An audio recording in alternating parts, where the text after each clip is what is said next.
Greetings to you and welcome to the Engineer Construction Lecture Hub. This is a platform where you get updates as regards to construction. All right, so today we're going to discuss on the topic I titled site layout. Now, if you look at what we have here, this is a diagram showing how this site, a typical site layout should be. All right, so if you look at this side, you see all of these are what is needed, at site. All right, so now you can see the numbering on this showing the various positioning. Now, if you look at the building area, which is number 8, now this is the building area where the building is expected to be situated. Now, we have this. You can see number 1, we have perimeter fencing. Now, this is the external fencing line. So you could do a temporary fencing of your site. You can erect walls, okay, depending on the choice, depending on the discretion of the engineer and the client. All right, then you must have access road to the site. That is number 2. Okay, then security post is number 3 here. You can see the position of security post here. Then number 4, we have offices. Now these 3 spaces are for offices: the architect, the engineer, the builder, and some other professionals.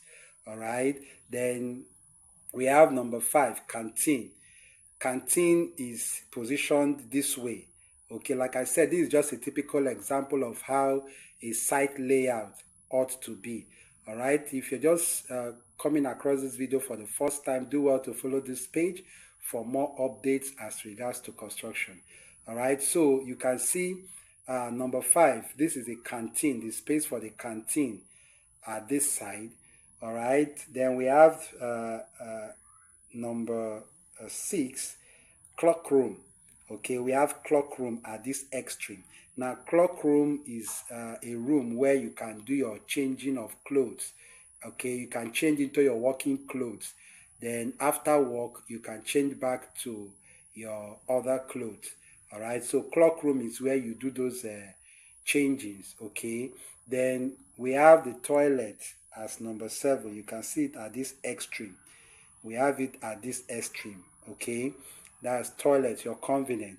Then 8 is the building area. You can see this space, this hashed space is your building area. Then where the actual construction is expected to take place. Now you have number 9, water source. Okay, your water source.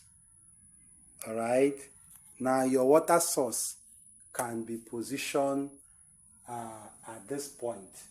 You can have your water source at this point.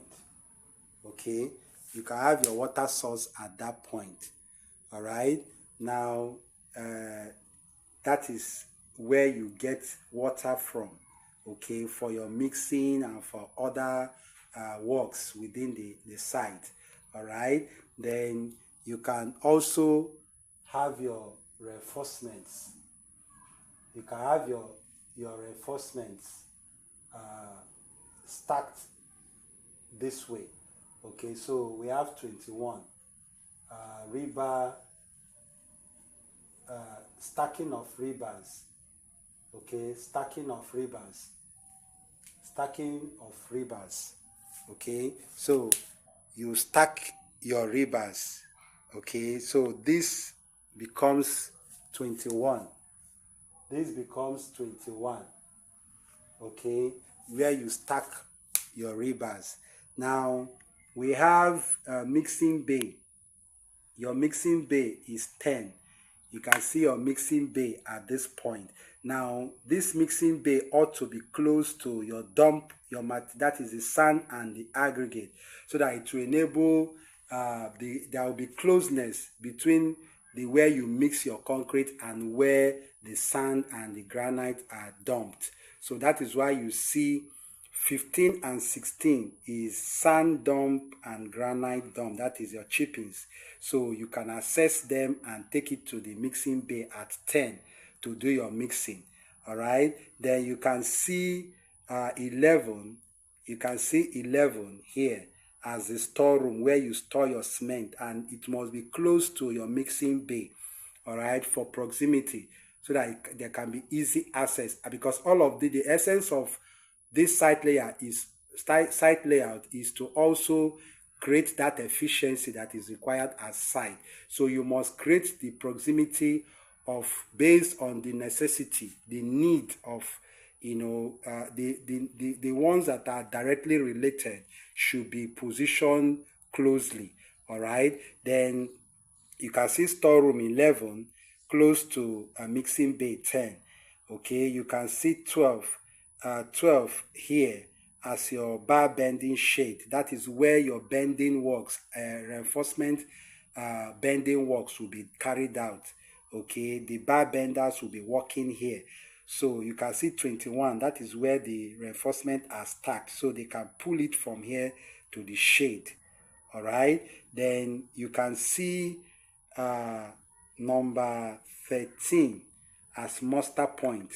Okay, you can see 13 here. Muster point is area where if there is an emergency at site, all workers are expected to converge at this point before decisions can be taken, all right, on the next line of action. Then this is, muster point is also a place where you can hold your toolbox meeting.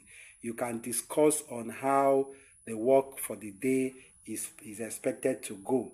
All right, then you see 20 here. 20 here shows the block stacking area. Okay, this, you can stack your blocks close to the building so it can be easy to move. Okay, during masonry work, you can easily get access to blocks, to be laid. All right, so basically this is just a typical example of how a site layout ought to be. All right, so if this is the first time you're coming across the video, do well to follow this page for more updates, and do well to share this video to other groups. All right, so I'm going to stop here for today. Thank you so much for your time, and do have a wonderful day. Thank you, and God bless you. Bye.